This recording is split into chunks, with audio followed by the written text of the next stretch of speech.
நம்ம எப்பவுமே சந்தோஷமா இருக்கணுமா? எங்கெங்க சந்தோஷம், ஒரே பிரச்சனையா இருக்கு, போராட்டமா இருக்குது, ஒண்ணு நினைச்சபடி நடக்க மாட்டேங்குது அப்படிலாம் நினைக்கிறீங்களா? இந்த வார்த்தை எழுதின பவுல் அப்போஸ்தலன் இதை எழுதும்போது ஜெயிலுக்குள்ள இருக்கிறாருங்க.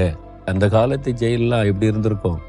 அதுக்குள்ள ஒரு வேதனை பாடுகள் மத்தியில இருக்கும்போது சொல்றாரு, நீங்க கர்த்தருக்குள்ள சந்தோஷமா இருங்க.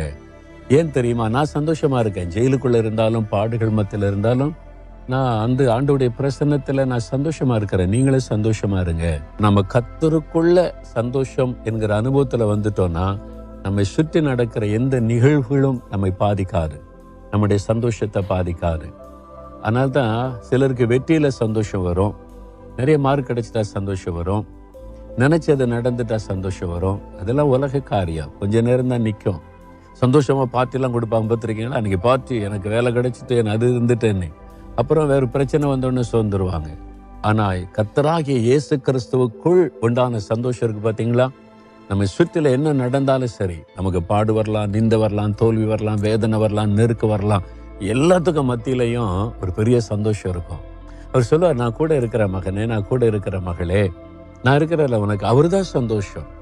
இந்த உலகத்தின் நன்மைகள் ஆசீர்வாதங்கள் அல்ல, இதையெல்லாம் நமக்கு தருகிற ஆண்டவரே நமக்குள் இருக்கிறார்ன்றா பாருங்க.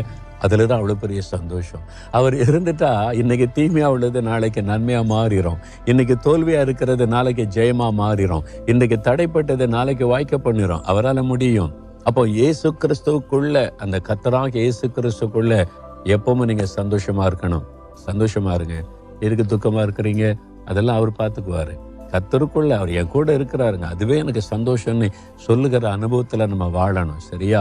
இப்ப சொல்றீங்களா அவரை பார்த்து, ஆண்டவரே நீங்க என் கூட இருக்கீங்களா, அதான் எனக்கு சந்தோஷம், உமக்குள்ள நான் எப்பவுமே சந்தோஷமா இருப்பேன்னு சொல்லுங்களேன். அவருடைய உள்ள மகிழ்ச்சி அடையும், உங்களை மகிழ பண்ணுவா.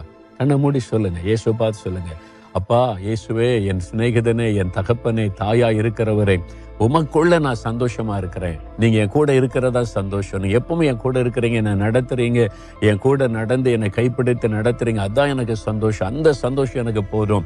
நீங்க எனக்குள்ள சந்தோஷமா இருக்கிற அன்பிற்காக உமக்கு ஸ்தோத்திரம், ஸ்தோத்திரம். நான் எப்பவுமே என்னை சுற்றிலும் என்ன நடந்தாலும் உமக்குள்ள நான் சந்தோஷமா இருப்பேன் ஆண்டவரே. அந்த பலன கிருபை எனக்கு தருகிறதற்காய் ஸ்தோத்திரம், ஸ்தோத்திரம். இயேசு கிறிஸ்துவின் நாமத்தில் ஜெபிக்கிறேன் பிதாவே, ஆமென்.